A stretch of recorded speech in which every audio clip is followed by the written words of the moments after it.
I never thought it would come from them. If someone had warned me before, I would have laughed and said they did not know my people. These were the same people who raised me, who shared meals with me, who prayed with me under the same roof. These were the people whose blood ran in my veins. I believed that no matter what happened in life, family would always be my safe place. I was wrong, and that truth would later change everything I thought I knew about love, loyalty, and trust. Growing up, I was taught that family is everything. In our home, we were reminded daily that blood is thicker than water. We were told that outsiders could disappoint you, but your own people never would. I carried those lessons into adulthood without questioning them. They shaped how I loved, how I trusted, and how much of myself I gave away without fear. I believed that as long as my intentions were pure, nothing bad could come from those closest to me. When I got married, I carried that same belief with me. I trusted my family completely. I trusted their advice, their involvement, their presence in my life and in my marriage. I thought their closeness was a blessing. I never saw it as interference. I never imagined that love could slowly turn into control, or that concern could quietly become manipulation. At that time, everything felt normal. Too normal to question. My marriage started with hope. Like most women, I dreamed of building a peaceful home, one filled with understanding and respect. I wanted a marriage that would grow stronger with time, supported by family, surrounded by love. And in the beginning, that is exactly what it looked like. Smiles were real, laughter was genuine, and everyone seemed happy for us. Or at least, that is what I thought. Looking back now, I realize how blind love can make you. When you trust people deeply, you stop paying attention to small changes. You excuse words that feel uncomfortable. You ignore moments that don't sit right in your spirit. You convince yourself that family means well, even when their actions begin to tell a different story. That was my mistake. I trusted too easily, and I questioned too late. At that time, I did not know that the people I leaned on for support would one day become the source of my deepest pain. I did not know that the same hands that once protected me would later point fingers at me.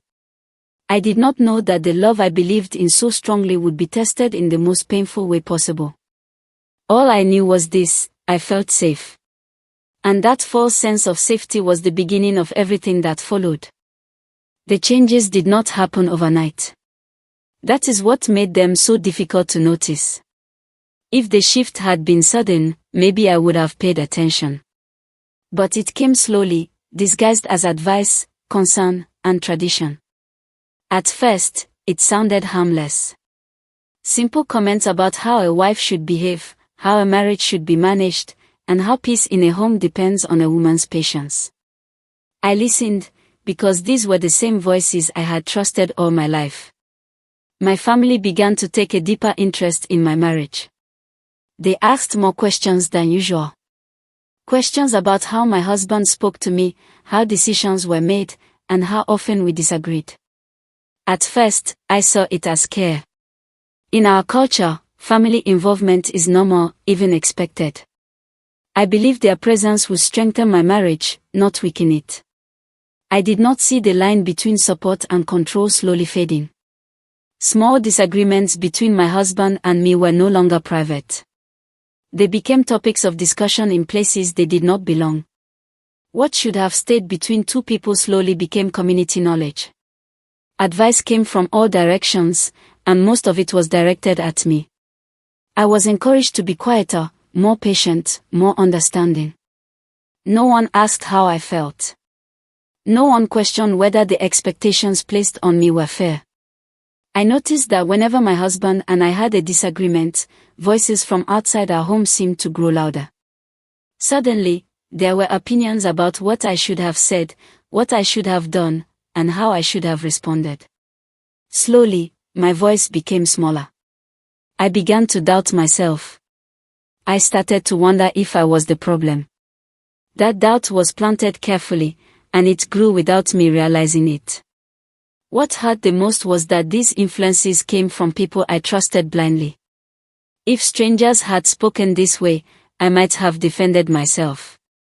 But when family speaks, you listen. You question yourself before you question them. That is how control hides itself, behind familiarity and love.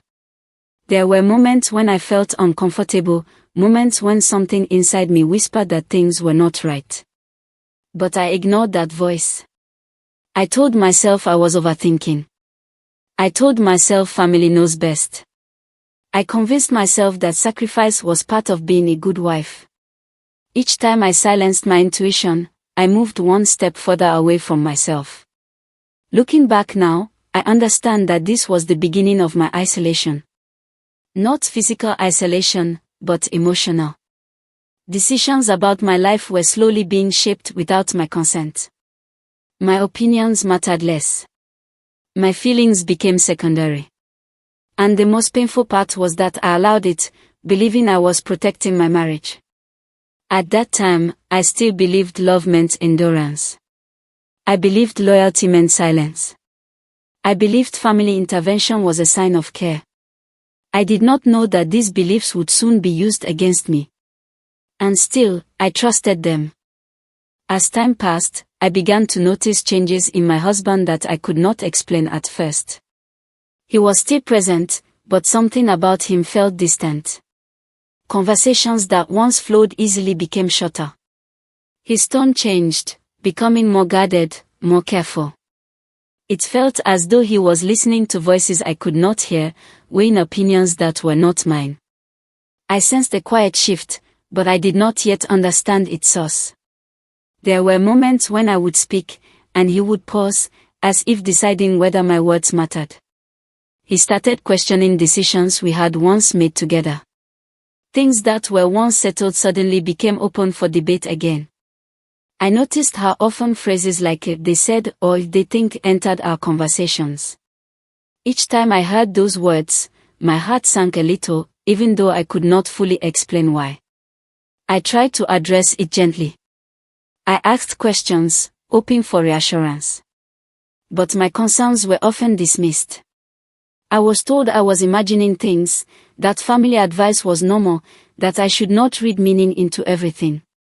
Slowly, I began to feel foolish for speaking up. I started choosing silence instead, believing it would keep peace. I did not realize that my silence was being interpreted as agreement. Arguments, when they happened, became one-sided. I found myself defending actions I never felt guilty about. I explained intentions that were never harmful. Each disagreement ended with me apologizing, even when I did not fully understand what I had done wrong. Over time, this constant self-doubt wore me down. I began to shrink emotionally, careful with my words, cautious with my feelings.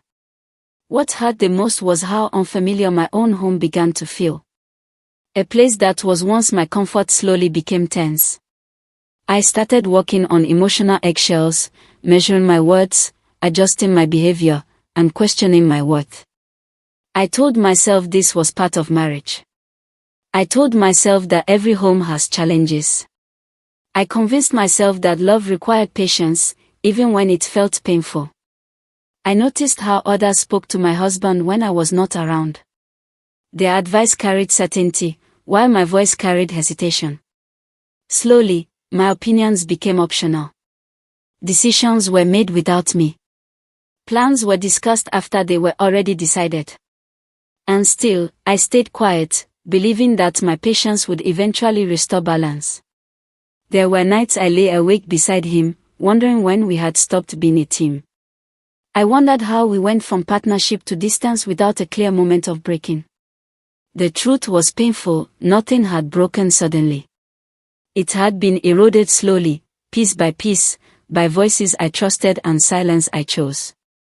At that stage, I still believed things could be fixed. I believed communication would heal us. I believed time would restore what was lost. I did not yet know that this was only the beginning of a deeper betrayal. The first whisper reached me by accident. It was not said directly to my face, and perhaps that was intentional. I overheard it in passing, spoken in low tones, followed by a sudden silence when my presence was noticed. At first, I brushed it aside. I told myself people talk, and not every conversation concerns you. But something about that moment stayed with me. It planted a quiet unease in my heart. Soon, those whispers became patterns. I noticed how conversation stopped when I entered a room. How eyes followed me, not with warmth, but with curiosity and judgment. I felt studied, measured, and quietly assessed. I could not understand what had changed, because nothing about me had. I was still the same woman who had tried to hold her marriage together with patience and love. Then the accusations began, not openly, but subtly. Comments about my character. Suggestions that I was too independent. Hints that I did not respect tradition enough. Each remark was wrapped in concern, but underneath it was doubt. Doubt about my intentions. Doubt about my loyalty. Doubt about my role as a wife. I felt as though a story about me was being written without my knowledge, and I was not given a chance to correct it. What hurt the most was realizing that these ideas were reaching my husband before they reached me. He began asking questions that felt unfamiliar. Questions that carried suspicion instead of understanding. I could hear it in his voice, uncertainty, hesitation, distance. I tried to defend myself, but defending yourself against vague accusations is exhausting. How do you explain innocence when no clear crime is mentioned? I found myself constantly proving who I was, not because I had changed, but because others had changed how they saw me. Every action became something that could be misinterpreted. Every decision was questioned. I felt trapped in a version of myself that was no longer mine. It was shaped by rumors, assumptions, and fear. I wanted to confront the whispers directly, but I was afraid. Afraid of being told I was overreacting. Afraid of causing more tension. Afraid of confirming the very things they accused me of: being difficult, being disrespectful, being a problem. So I stayed quiet again. Silence had become my shield, even though it was slowly suffocating me. Deep inside, I felt something breaking. Not loudly, but quietly. The kind of break that does not show immediately, but changes everything. I realized that trust was no longer shared equally. I was defending myself while others were believed without question. And for the first time, a painful thought crossed my mind: what if this does not end well? Still, I held on. I told myself families misunderstand sometimes. I told myself this phase would pass. I told myself love was stronger than whispers. I did not know that the whispers were only preparing the ground for something far worse. The moment everything changed did not come with shouting or drama. It came quietly, wrapped in calm voices and firm expressions. That was the day I realized the whispers had already done their work. I was called to sit down, not as a daughter, not as a sister, but as someone being evaluated. The atmosphere was heavy, and before a single word was spoken, I felt it: I was no longer among people who trusted me. They spoke carefully, choosing words that sounded respectful but carried accusation. They told me they were worried about my marriage. They said they had noticed things about me that did not sit well with tradition. They claimed they were speaking out of love, yet every sentence felt like a judgment already decided. I listened in disbelief as my character was questioned by the very people who raised me. What hurt the most was not the accusations themselves, but the certainty with which they were delivered. There was no curiosity, no attempt to understand my side. They spoke as if my guilt was obvious, as if my intentions were already known. And when I looked around that room, I realized something devastating: no one was on my side. I turned to my husband, hoping to find reassurance in his eyes. Instead, I found hesitation. Silence. A distance that felt colder than anger. In that moment, I understood that whatever had been said behind my back had already shaped his perception. My words no longer carried the same weight. I was no longer his partner in that space, I was someone being discussed. They spoke about respect, about obedience, about how a wife should behave. They suggested that my independence was the root of the problem. That my voice had become too strong. That my opinions were causing unrest. And the most painful part was hearing these things framed as concern, as though my identity itself was a mistake that needed correction. I tried to speak. I tried to explain myself calmly, honestly. But my words felt small in that room. Each explanation was met with silence or gentle dismissal. I could see it in their faces. They had already chosen a version of me that fit their fears. Nothing I said could change that. That was the moment my own blood turned against me. Not with hatred, but with certainty. Not with cruelty, but with conviction. And that made it even harder to fight. Because how do you defend yourself when the people accusing you believe they are right? When the meeting ended, I walked away feeling hollow. I had entered that room believing I was among family. I left understanding that I was alone. My trust had been misplaced. My loyalty had been used against me. And the pain of that realization settled deep inside my chest. That night, I cried quietly. Not because I was weak, but because something sacred had been broken. I had lost more than support. I had lost belonging. And I knew, deep down, that my marriage would never be the same again.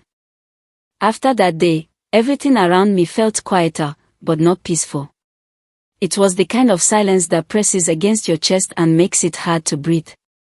Conversations became short and careful. Smiles felt forced. I noticed how people spoke to me differently, as if I were fragile or dangerous at the same time. I was no longer included in discussions about my own life. Decisions were made elsewhere and delivered to me as conclusions, not conversations. Inside my home, the distance between my husband and me grew wider. He was no longer cruel, but he was no longer close either. That absence hurt more than anger would have. We shared the same space, but not the same emotional world. I stopped asking questions because I was tired of answers that avoided the truth. I stopped explaining myself because it no longer changed anything.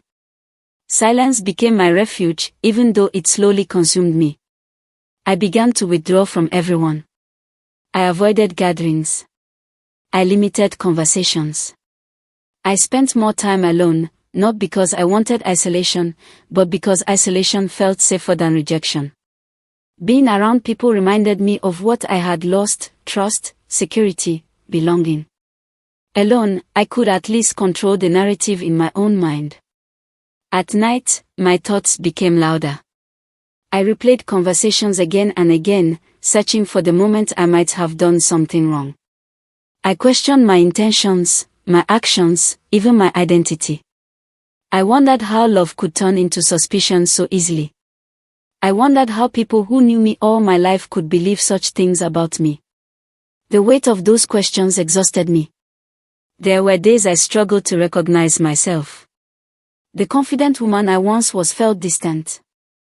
In her place stood someone unsure, cautious, and constantly apologizing, even in her thoughts. I realized how deeply the betrayal had affected me when I started doubting my own memories and emotions. I had never felt so disconnected from myself. What hurt most was the loneliness.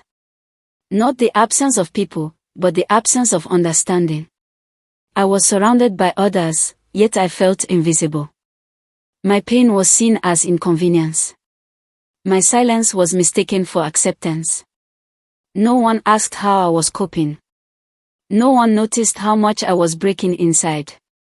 Still, I endured. I told myself this was temporary.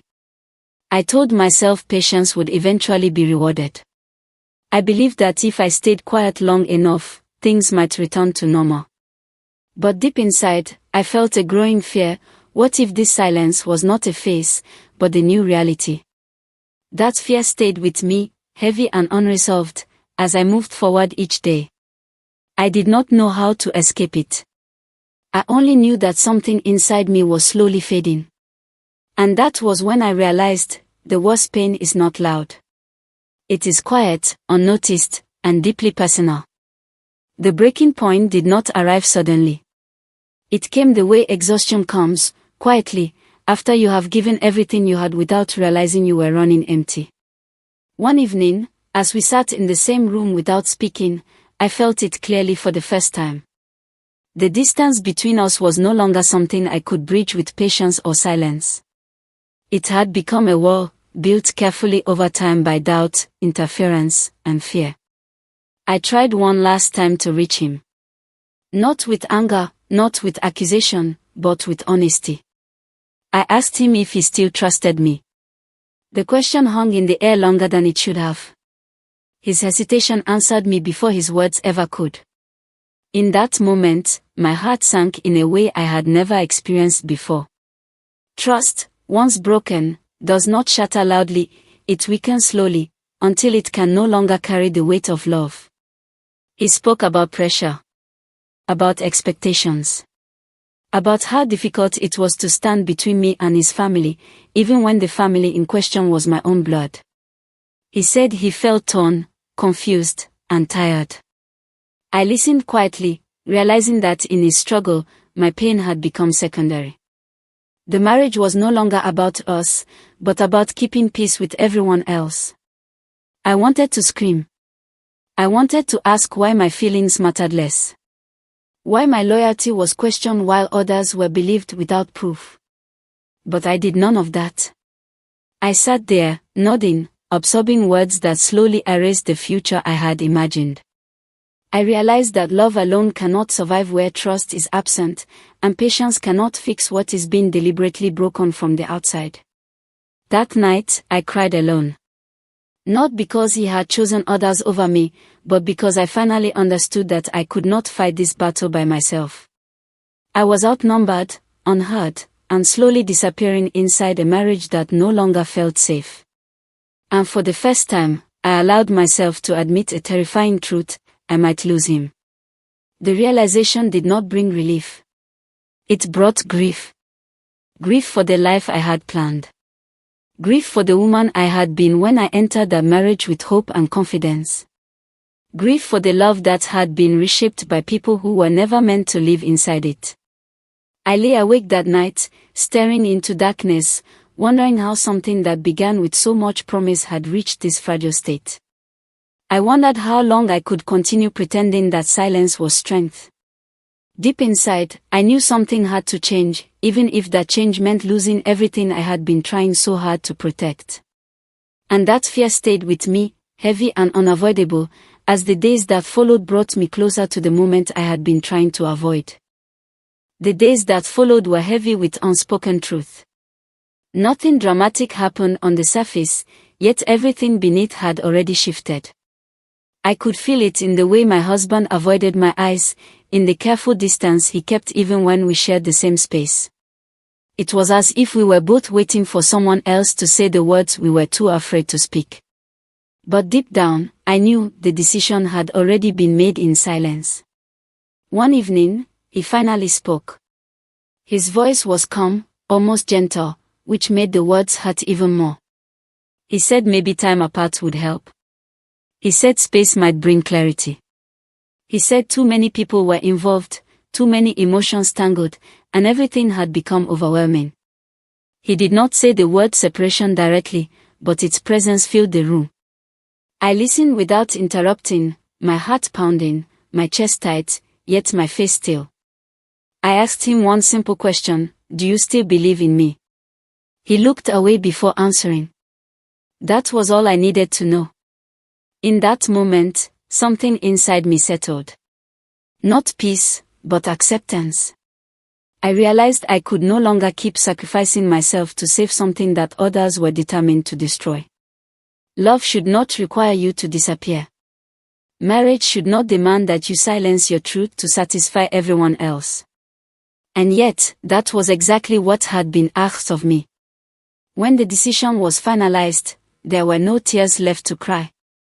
I had cried them all in silence long before that conversation. I packed my belongings slowly, carefully, touching memories as if they were fragile objects.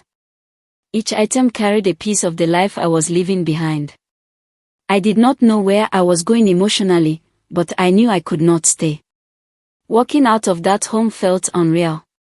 I was not running away, I was being released from a place that no longer wanted me. The pain was deep, but so was the clarity. My own blood had spoken against me. My husband had chosen uncertainty over trust. And I had chosen myself, not out of pride, but out of survival. As I stepped into the unknown, one thought echoed in my mind. I never thought it would come from them. The first days after leaving felt unreal, like I was living in someone else's life. My body moved through time, but my mind remained trapped in what had happened. I woke up each morning expecting to hear familiar sounds, only to be reminded that everything had changed. Silence surrounded me, but unlike before, this silence was not forced. It was honest. And yet, it hurt just as deeply. I struggled with simple tasks. Eating felt unnecessary. Sleeping felt impossible. My thoughts circled endlessly around the same questions: how did it come to this? What did I miss? Why did they believe lies over truth? There were moments when grief hit me so suddenly that I had to sit down wherever I was. The pain was physical, pressing against my chest, tightening my throat. I felt stripped of identity. For so long, I had defined myself through roles: wife, daughter, peacemaker. Now, all of those labels felt heavy, even misleading. I did not know who I was without them. The version of me that once felt strong now seemed distant, almost unfamiliar. There were nights I cried until there were no tears left. Other nights, I stared into darkness, numb and empty. Healing did not begin with strength. It began with survival. Simply getting through each day felt like an achievement. I reminded myself to breathe, to drink water, to stand up and keep moving, even when my heart felt shattered. Despite the pain, there was a quiet shift happening within me. For the first time in a long time, I was not defending myself. I was not explaining my actions.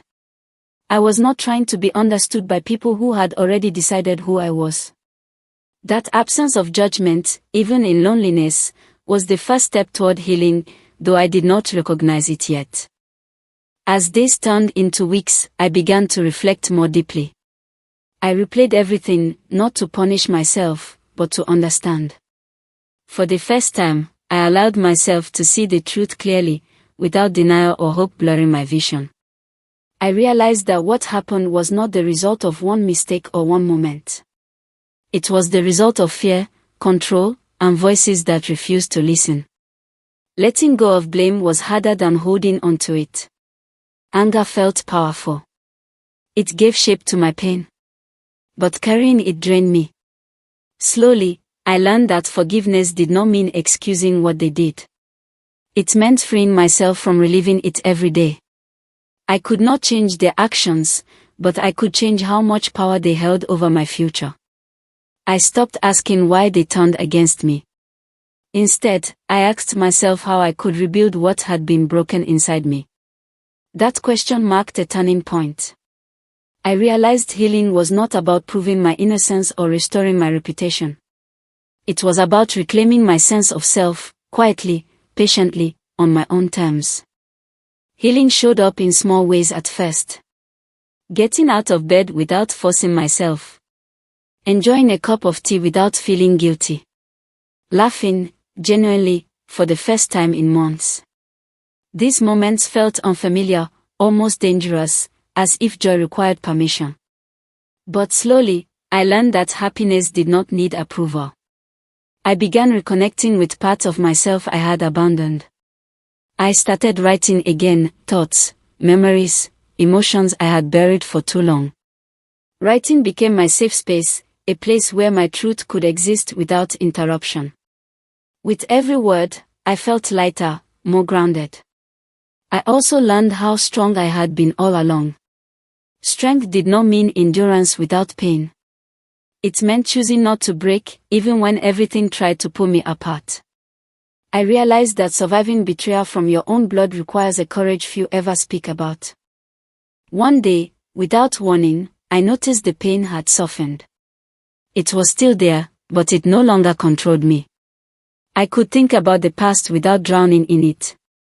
I could acknowledge my loss without losing myself in it. That was when I understood, healing does not erase scars, it teaches you how to live with them. I no longer wished for apologies. I no longer waited for validation. I accepted that some people would never understand my truth, and that was okay. My peace no longer depended on their belief. For the first time, I felt grounded in who I was becoming. Not the woman shaped by expectation, but the woman shaped by experience. Stronger. Wiser. Awake. And that was when life began to open new doors, quietly, unexpectedly. By the time healing had taken root, I no longer felt like a woman running from her past. I felt like someone standing firmly in the present, aware of where she had been, but no longer trapped there. My days were calmer now. The pain that once dominated my thoughts had softened into quiet understanding. I could finally breathe without feeling like my chest would collapse under memories. I had rebuilt a routine that belonged only to me. I woke up with intention. I spent time reflecting, journaling, and reconnecting with the world at my own pace. I was no longer rushing to feel emptiness or prove strength. I was simply living, slowly, deliberately, and honestly. That simplicity brought a peace I had never known before. For the first time in years, I trusted myself. My instincts no longer felt unreliable. I no longer questioned my worth or my voice. I had learned that losing people does not mean losing value. Sometimes, it means shedding weight that was never meant to be carried. New love did not arrive with fireworks or dramatic moments. It came quietly, the way meaningful things often do. It began with conversation, genuine, unforced, and respectful. There was no pressure, no assumptions, no expectations placed on who I should be. I was met as I was, not as a role to be fulfilled. What surprised me most was how safe it felt. Not exciting in a reckless way, but steady. I was listened to without interruption. My experiences were acknowledged without judgment. My past was not questioned or minimized, it was respected. That alone felt revolutionary. I noticed how different this connection was.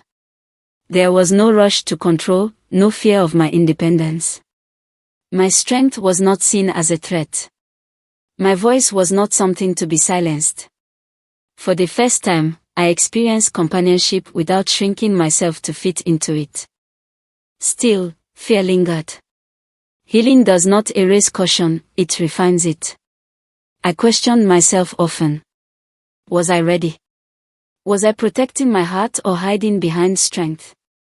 I took time to reflect, refusing to repeat patterns that once cost me so much.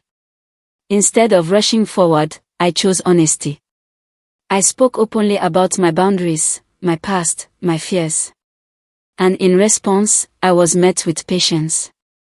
No pressure to move faster. No dismissal of my concerns. That patience spoke louder than promises ever could. I realized something powerful during that time. New love is not about replacing what was lost. It is about recognizing what is possible now. And I finally understood that choosing love again was not weakness. It was courage. As my emotional world expanded, so did my sense of purpose. I began sharing my story, first privately, then openly. Women reached out to me. Some were married, some separated, some silently enduring pain they could not name. They saw themselves in my journey. And through their messages, I realized my pain had meaning beyond my own survival. I started speaking, writing, and mentoring. I talked about boundaries, self-worth, emotional manipulation, and healing after betrayal, especially betrayal that comes from one's own blood. My voice, once silenced, now carried weight. And I used it with care. Purpose gave direction to my healing. Love gave warmth to my growth. Together, they reshaped my future into something I never imagined, something honest, grounded, and whole. I no longer believed love required sacrifice of self. I no longer believed endurance was proof of loyalty. Love, I learned, is partnership. It is mutual respect. It is safety without control and closeness without fear. Whether or not this new love would last forever was no longer my greatest concern. What mattered was that I had learned how to choose wisely. I had learned how to walk away from what harms me and step toward what nurtures me. And for the first time, I was not afraid of the future. There came a moment when I realized my story no longer belonged only to me.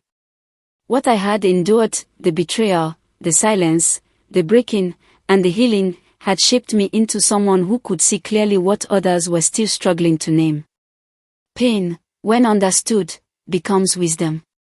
And wisdom, when shared, becomes legacy.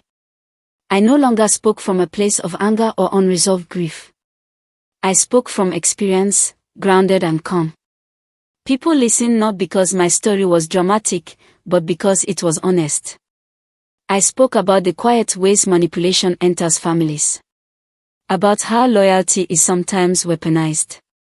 About how silence is often mistaken for peace. These were conversations many avoided, but desperately needed. I did not position myself as someone who had all the answers. I did not tell people what choices to make.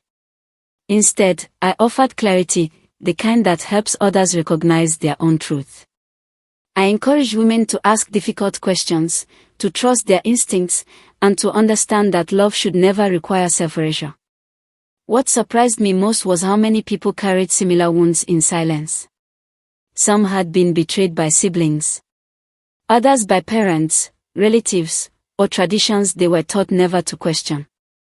Through shared stories, I realized that healing is not about rejecting culture or family, it is about refusing harm disguised as tradition.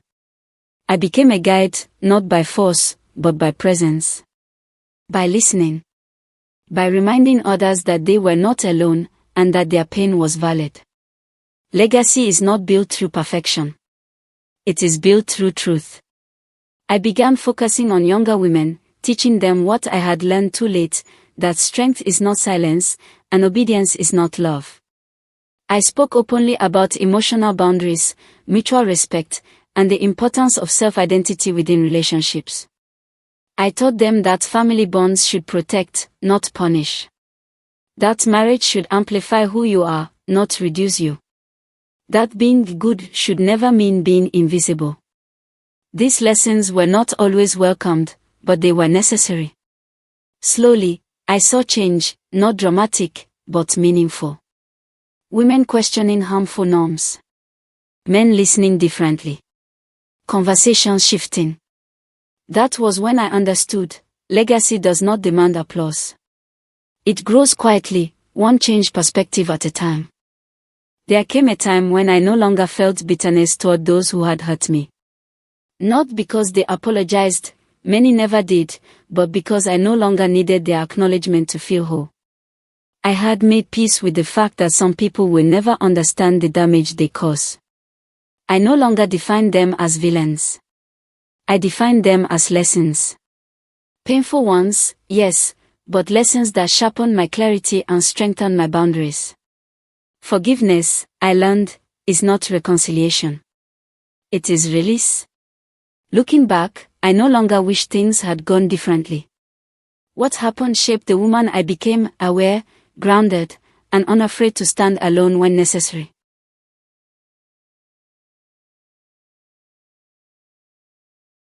Today, I live with intention. I love without fear. I speak without apology. I choose peace over approval. My life is no longer centered on pleasing others or proving my worth. It is centered on alignment with myself, my values, and my truth. The story that once broke me now builds others. The betrayal that once silenced me now fuels my voice. And the blood that once turned against me no longer defines my destiny. This is not a story of loss. It is a story of becoming. And if there is one truth I leave behind, it is this. What breaks you does not end you. Sometimes, it introduces you to who you were always meant to be. Some stories are not meant to entertain. They are meant to awaken, to heal, and to remind us that even in betrayal, strength is born. This was one of the untold African stories, and there are many more waiting to be heard. If this story touched your heart, don't forget to like, share, and subscribe. Until the next story, stay strong, stay aware, and never silence your truth.